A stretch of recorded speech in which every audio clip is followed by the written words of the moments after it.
So most states are currently in their third or fourth year of having some budget problems. Right now we're estimating that states are facing a shortfall of about $125 billion for the coming year. So it's a big problem in that they need to either raise taxes or cut spending. But it's not necessarily the case that public sector workers are the cause of this problem. Mostly what the cause of it is the recession and the fact that tax revenues have been down. For the last few years, there's been federal money that's helped soften the blow to state governments, but that money is running out this summer. So in July, the Medicaid money will end. So states are looking to try and figure out how they're going to cut their budgets. And something that's important for people to know is when you're talking about public sector, state and local governments, what they do is they provide services that require people. So overall, state and local governments, salaries and wages make up 38% of state and local budgets. For local governments, it's even higher. It's 46% of spending is on salaries and wages, and that's even before we get into benefits and healthcare and things like that. So when we're talking about balancing budgets, if we're not raising taxes, then we need to cut total compensation somehow. So that either means cutting spending by cutting wages and benefits that people are receiving now, or we're laying people off.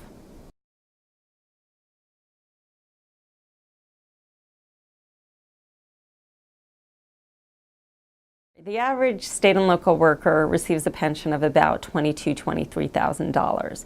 So it isn't the case that there's no one earning these big pensions, it's just they're the ones that get the media attention. And typically what happens in some states, they have rules in place that make it easier to spike that final payment. So pensions typically are based on your salary the last few years, or your highest salary, and then there's a factor about how many years you've worked. So in some places like California, it's based only on your last years of salary. And so in places like that, if people earn a lot of overtime, then they can actually have much higher wages in that last year, so get pensions that are much bigger than typically you would find given what they were earning earlier.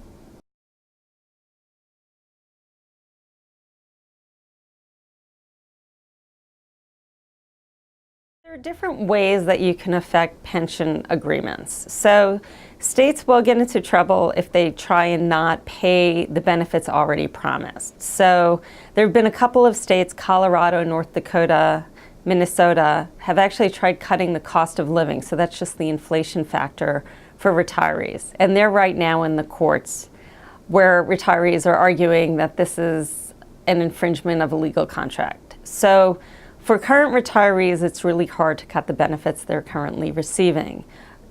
Historically, it's been found, or people think that once a worker starts, you can't change their benefit at all.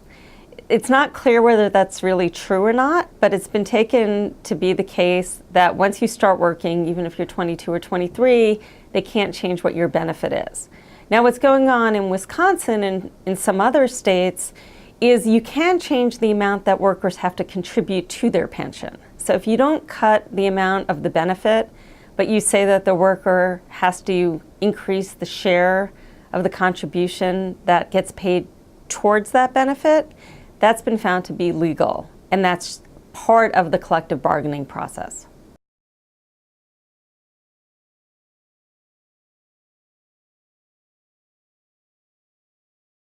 No state is actually talking about saying you get no pension benefit whatsoever. It's whether it gets moved into some different type of plan. And for some workers, it's actually not necessarily bad to move into one of these hybrid plans or a defined contribution plan, because right now, if you only work for a few years as a teacher or for the state, then you actually walk away with no pension benefit. So if you're actually somebody who's going to work for state or local government for less than your full career, you might actually be better off once you move into one of these hybrid systems.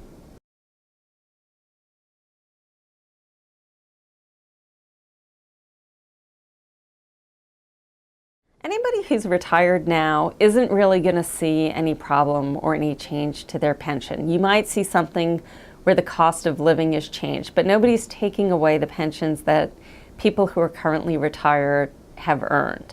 So I think their economic security is as secure now as it was before the recession hit.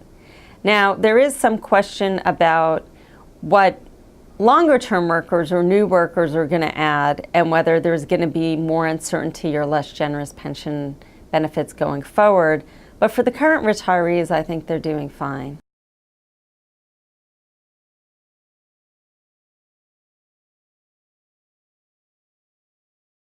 Well, states are in a hard place right now. It's not going to get better in the next couple of years. So states are running deficits and there's no easy answer. So they're going to need to look about how to reform both their short-term budgets and their longer-term obligations. Some of the numbers that are out there about there being a $3 or $4 trillion debt probably isn't really the size of the problem facing states. But it is the case that especially for states who weren't making their annual contribution towards their pension programs, they're going to have to figure out how they're going to meet this obligation and how it's going to fit into the other services they need to provide. So there are some states, New Jersey, Illinois, that are going to need to figure out how they're going to start catching up in terms of the pension obligations that they haven't been meeting and going forward.